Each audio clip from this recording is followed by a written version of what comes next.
નમસ્કાર, ટીવી9 સમાચાર સાથે હું છું જિજ્ઞાસા। સમાચારમાં સૌથી પહેલા વાત કરવી છે મોરબી કેબલ બ્રિજ દુર્ઘટનાની। તો આ મામલે હાઈકોર્ટમાં સુનાવણી। સરકારની કામગીરી સામે હાઈકોર્ટે એડવોકેટ જનરલને સવાલ કર્યા છે। એસઆઈટીનો રિપોર્ટ આવ્યા બાદ સરકારે શું કર્યું તેવો હાઈકોર્ટે સવાલ કર્યો। 9 ઓક્ટોબર 2023ના એસઆઈટીનો રિપોર્ટ આવ્યો છે, પણ હજુ સુધી એક્શન ટેકન રિપોર્ટ નથી આવ્યો। એડવોકેટ જનરલે હાઈકોર્ટમાં યોગ્ય કાર્યવાહીની ખાતરી આપી છે। હાઈકોર્ટે રાજ્યના ચીફ સેક્રેટરીને એક્શન ટેકન રિપોર્ટ રજૂ કરવા માટેના પણ નિર્દેશ આપ્યા। વહીવટી વિભાગ અને અધિકારીઓની બેદરકારી ઉપરાંત ચીફ ઓફિસરની કામગીરી અંગે પણ ખુલાસો માંગવામાં આવ્યો છે।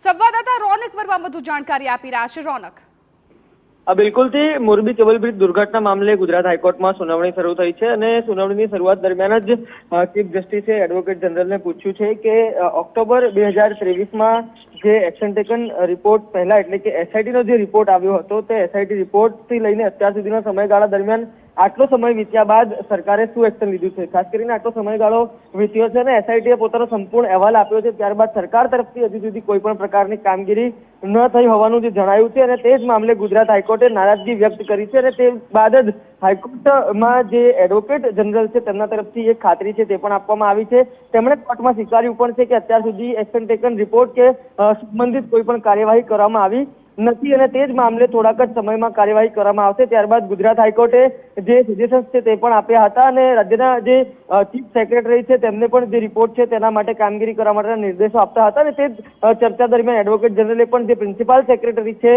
શહેરી અને વિકાસ વિભાગના તેમના દ્વારા જે યોગ્ય કાર્યવાહી છે તે કરવામાં આવશે તે પ્રકારની ખાતરી આપી હતી અને ત્યારબાદ જે સુનાવણી છે તે અત્યારે આગળ વધી રહી છે।